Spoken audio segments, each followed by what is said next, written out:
આજના આધુનિક યુગમાં સંચાર માધ્યમ ઇન્ટરનેટનો વ્યાપ બહુ જ મોટો પ્રમાણમાં વધ્યો છે, જેના કારણે તમામ વર્ગના લોકો સંચાર માધ્યમ મોબાઈલ, કમ્પ્યુટર, ઇન્ટરનેટ વગેરે ઉપયોગ કરતા થાય છે, જેનો ઉપયોગ અનિવાર્ય છે. પરંતુ અમુક લોકો social media platform Instagram, Facebook, WhatsApp જેવા માધ્યમોનો ઉપયોગ કરી મહિલાઓને બ્લેકમેલ તથા જાતીય સતામણી કરી ગુનાઓ આચરતા હોય છે. જે બાબતે સંવેદનશીલ જિલ્લા પોલીસ અધિક્ષક નિતેશ પાંડેએ ખૂબ જ ગંભીરતાથી લઈ સાયબર ક્રાઇમ પોલીસે સંવેદનશીલ રહી આવા પ્રકારને ગુનાઓ શોધી કાઢવા અને અટકાવવાની દિશામાં ચોક્કસ વ્યૂહરચના બનાવી નાયબ પોલીસ અધિક્ષક હાર્દિક પ્રજાપતિના માર્ગદર્શન હેઠળ કામગીરી કરવા યોગ્ય માર્ગદર્શન સૂચના આપેલ. જે મુજબ ફરિયાદ ભૂમિબેન નારદભાઈ નંદાનિયાએ cyber crime police station Devbhumi Dwarka ખાતે ફરિયાદ આપેલ છે.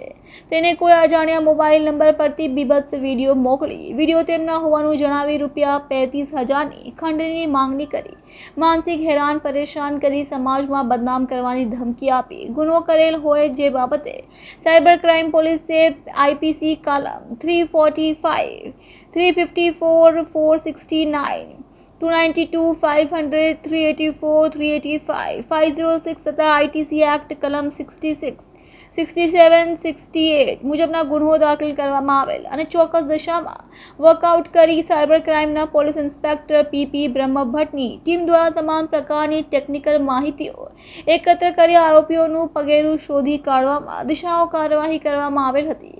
મેન્યુઅલ અને ટેકનિકલ સર્વેલાન્સ આધારે સદર ગુનાઓમાં મુખ્ય આરોપીને કલ્યાણપુર તાલુકાના મોટા આસોડા ખાતેથી તેમજ અન્ય આરોપીઓની અમદાવાદ તેમજ ખંભાલિયા તાલુકાના સામોર ખાતેથી ધરપકડ કરી વધુ પૂછતાછ હાથ ધરવામાં આવેલ હતી અને ત્રણેય આરોપી હેમંત રમણભાઈ કંગરિયા ઉંમર 19, વિશાલ રામભાઈ દેથરિયા ઉંમર 19, દિવ્યેશ રામભાઈ કરગિયા ઉંમર 19 ને ઝડપી વધુ તપાસ હાથ ધરી છે.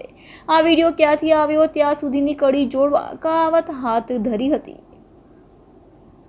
લાસ્ટ 3-4 મહિનાથી એક વિડીયો વાયરલ થઈ રહ્યો છે, જે કોઈ અજાણી વ્યક્તિનો હોવા છતાં પણ મારા નામે વાયરલ કરી રહ્યા છે. લોકો મારી કારકિર્દીને આગળ વધતી ન જોઈ શકતા હોય અને મને બદનામ કરવા માટે સમાજના આવારા તત્વો આવું કાર્ય કરી રહ્યા છે અને આ વસ્તુ તદ્દન ખરાબ છે, તદ્દન ખોટી છે. મારે આ વસ્તુથી કાંઈ લેવા દેવા જ નથી. ત્યારે અમે લોકોએ વિચાર્યું કે આપણે પોલીસની સહાય લઈ અમે આવી અને સાયબર ક્રાઇમમાં રિપોર્ટ કર્યો. એના પછી એ લોકોએ અમને મદદ કરી.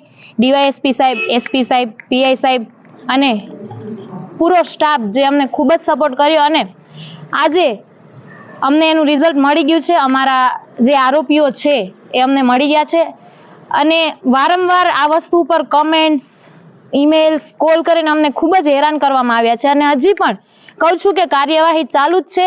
આ વસ્તુ જે લોકો આમાં સંડોવાયેલા છે એ લોકોને બધાને સજા થશે.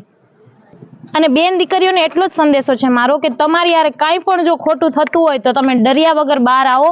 આપણી જે પોલીસ છે તમને બધાને ખૂબ સપોર્ટ કરશે અને મારી યારે તો ખોટું હતું ને થયું, પણ તમે જો સાચું બી તમારી યારે થયું હોય ને આવી રીતે તો એ વસ્તુ પણ શેર ન થાય.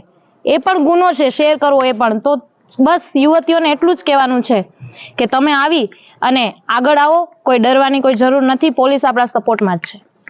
તાજેતરમાં ઇન્ટરનેટનો વ્યાપ બહુ વધી ગયો છે. આજે સમાજનો દરેક વર્ગ મોબાઈલ, ઇન્ટરનેટનો ઉપયોગ કરતો થઈ ગયો છે. ઉપરાંત વિવિધ સોશિયલ મીડિયા પ્લેટફોર્મનો ઉપયોગ કરતા હોય છે.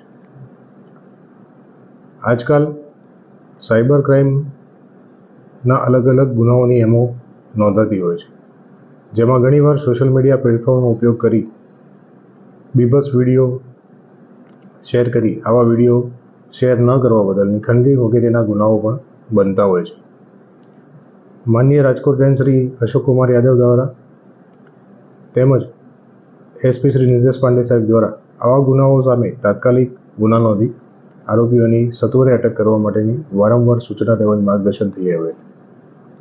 આપણા જિલ્લાના ખ્યાતનામ કલાકાર અને ગાયક શ્રી ભૂમિબેન આહિર પણ આ પ્રકારના સાયબર ક્રાઇમનો ભોગ બન્યા હતા, જેમણે તાત્કાલિક સાયબર ક્રાઇમ પોલીસ સ્ટેશનનો સંપર્ક કરી અને આવા આરોપીઓ વિરુદ્ધ ગુનો નોંધવા રજૂઆત કરતા સાયબર ક્રાઇમ પોલીસ સ્ટેશન દ્વારા સાયબર ક્રાઇમ અંતર્ગત ગુનો નોંધવામાં આવેલો, જેમાં ભૂમિબેન આહિરને એક અજાણ્યા વર્ચ્યુઅલ નંબર દ્વારા એમના જેવી જ દેખાતી એકાદ યુવતીનો અશ્લીલ વિડીયો શેર કરી આ વિડીયો તમારો છે અને જો તમે 35,000ની ખંડણી નહીં આપો તો આ વિડીયો તમારા સગા સંબંધીને શેર કરી અને આપની સમાજના બદનામી કરવામાં આવશે એવી પ્રકારની ધમકી આપી અને 2 વાર 500 રૂપિયાના ટ્રાન્ઝેક્શન આરોપી તેમના મિત્ર દ્વારા કરવામાં આવેલ.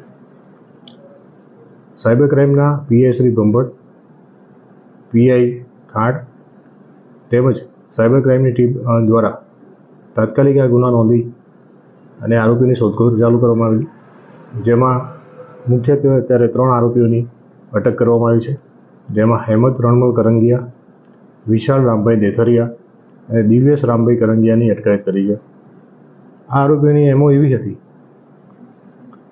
કે દેવભૂમિ દ્વારકા જિલ્લાના દિવ્યેશ રામભાઈ કરંગિયાએ એક ઇન્ટરનેટ ઉપરથી વિડીયો સર્ચ કરી અને ભૂમિબેન જેવો જ વિડીયો દેખાતી એક યુવતીનો અશ્લીલ વિડીયો વિશાલ દેથરિયાને મોકલી આપેલો. આ વિશાલ દેથરિયા દ્વારા આ બીભત્સ વિડીયો હેમંત કરંગિયાને મોકલવામાં આવેલો અને આ વિડીયો ભૂમિબેન હાઈનો હોય એવું જણાવેલું. ત્યારબાદ આરોપી હેમંત કરંગિયાએ ભૂમિબેનનો વર્ચ્યુઅલ કોન્ટેક્ટ નંબર દ્વારા વોટ્સએપનો ઉપયોગ કરી અને ભૂમિબેનને આ વિડીયો મોકલી અને જો 35,000 નહીં આપવામાં આવે તો વિડીયો તમારા પરિવારની અંદર શેર કરવામાં આવશે અને આપની બદનામી કરવામાં આવશે એવી ધમકી આપીને ભૂમિબેન દ્વારા 2 વાર ટ્રાન્ઝેક્શન કરીને 500 રૂપિયાની માંગણી કરેલી. પોલીસ દ્વારા તપાસ કરતા હેમંત કરંગિયા ઉપરાંત આ વિડીયો વાયરલ કરનાર, આ વિડીયો શેર કરનાર એવા બાકીના 2 આરોપીની પણ અટક કરવામાં આવી છે.